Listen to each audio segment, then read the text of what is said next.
Hola estudiantes, a continuación vamos a explicar sobre el modelado de base de datos, correspondiente al tema de base de datos que estamos trabajando actualmente. Un modelado de base de datos consiste pues en una planeación conceptual y lógica de la base de datos que se va a construir. En este modelado se deben definir la estructura, las características, las especificaciones y la funcionalidad que tendrá esa base de datos. De esa manera se podrá evitar cualquier error que se pueda generar y dará como resultado un excelente producto informático. Para esto se deben seguir varios pasos. Primero hay que hacer un análisis de requerimientos. En nuestro caso sería pues analizar un problema que se ha planteado. Se deben identificar las entidades y los atributos. Se establece el modelo entidad-relación y se construye el modelo relacional. Después de estos pasos es que se continúa con la construcción de la base de datos utilizando un sistema de gestión de base de datos. Para explicar el proceso, mostremos el siguiente ejemplo. Tenemos un problema. El problema dice que una empresa de envíos y mensajería requiere que se le diseñe una base de datos para registrar los envíos que realizan sus clientes, de tal manera que permita almacenar los datos de sus empleados, sus clientes, los envíos realizados y los costos de los envíos, para llevar una organización y control de todo el proceso. Entonces lo primero que se debe hacer es analizar el problema y procedemos a identificar las entidades y los atributos. Lo que se requiere es una base de datos en el cual aparezcan registrados los empleados, los clientes, se puedan registrar los envíos y que se genere automáticamente los costos de los envíos. Entonces, al tratar de identificar las entidades y los atributos, encontramos que pueden haber 4 entidades, como son empleados, clientes, envíos y costos de los envíos. Estas entidades pues van a tener unos atributos que son las características que los identifican. Y aquí tenemos entonces las 4 entidades: empleados, envíos, clientes y facturas. Las facturas corresponden a los costos de los envíos. Lo siguiente que hacemos es representar cada entidad con sus respectivos atributos o características.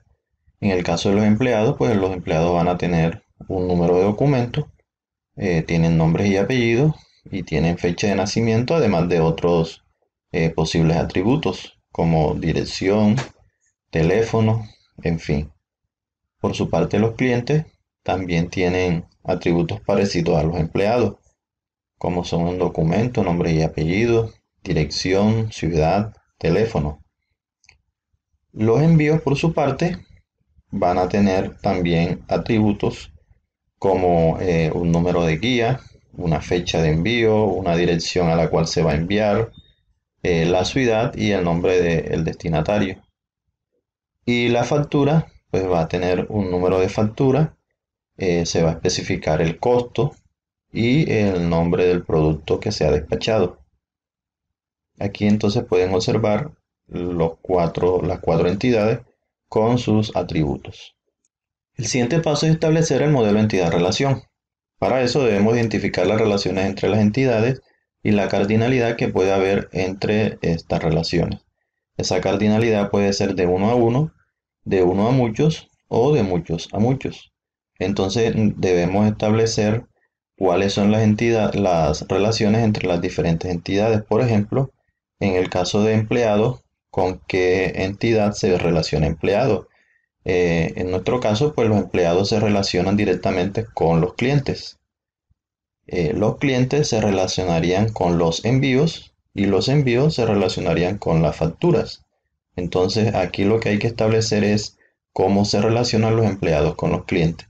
Por ejemplo, un empleado puede atender a uno o a muchos clientes y muchos clientes pueden ser atendidos por un solo empleado. En este caso, se establece una relación de uno a muchos.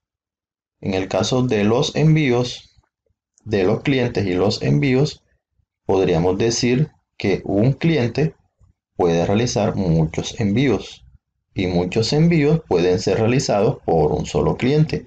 En este caso también hay una relación de uno a muchos. Y entre envíos y facturas, podemos decir que un envío siempre va a generar una factura. En este caso, se establece una relación de uno a uno. O en el caso contrario, una factura corresponde a un envío. De esa manera podemos establecer la cardinalidad en las relaciones entre las entidades. Aquí podemos observar este gráfico en donde se expresa lo mencionado anteriormente. La entidad empleado se relaciona con clientes, clientes se relaciona con envíos y envíos se relaciona con factura. De tal manera que un empleado atiende a muchos clientes y muchos clientes pueden ser atendidos por un empleado.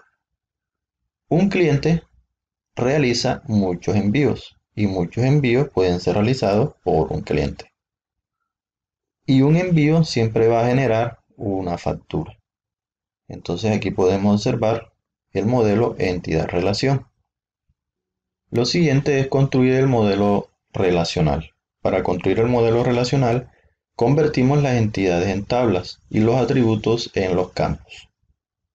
Luego identificamos el campo que represente a cada tabla y lo establecemos como clave principal.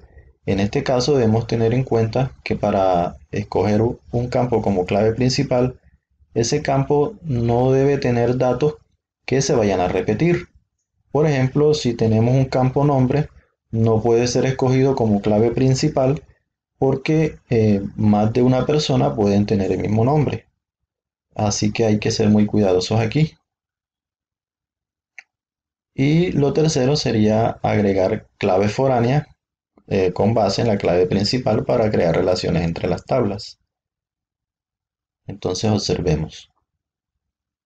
Aquí tenemos la tabla empleados y hemos escogido como clave principal el campo documento porque más de una persona no puede tener el mismo número de documentos, por lo tanto este campo es el más adecuado para clave principal. En cambio, lo que es nombre y fecha de nacimiento, puede que más de una persona coincida con el mismo nombre y con la misma fecha de nacimiento. En el caso de los clientes, la clave principal también hemos tomado el campo documento. En factura, en envíos, hemos tomado como clave principal guía, porque cada envío tendrá un solo número de guía. Y en factura, pues el número de la factura. Pueden observar que estos campos no se van a repetir en esas tablas.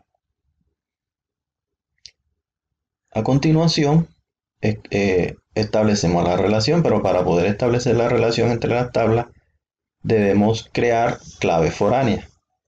Por ejemplo, en el caso de la tabla empleados con clientes, que hay una relación de uno a muchos, pasamos el campo documento de la tabla empleado a la tabla cliente, pero acá la establecemos como clave foránea y le variamos el nombre. Es el mismo campo, pero con otro nombre acá para poder establecer la relación. En el caso de clientes y envío, hacemos lo mismo, pasamos la clave principal de cliente a la tabla envío, cambiándole un poco el nombre, entonces ya se convierte en una clave foránea. Y luego de envío a factura también hacemos lo mismo. Es decir, para poder establecer las relaciones deben haber campos comunes en las tablas. Y para eso, lo que es clave principal se convierte en la siguiente tabla en una clave foránea. Y así construimos el modelo relacional. Ya después de esto, lo que queda es construir la base de datos utilizando el sistema de gestión de base de datos que queramos utilizar. Y ya pues será mucho más fácil crearla y establecer esas relaciones. Bueno, eso es todo por el momento. Hasta la próxima.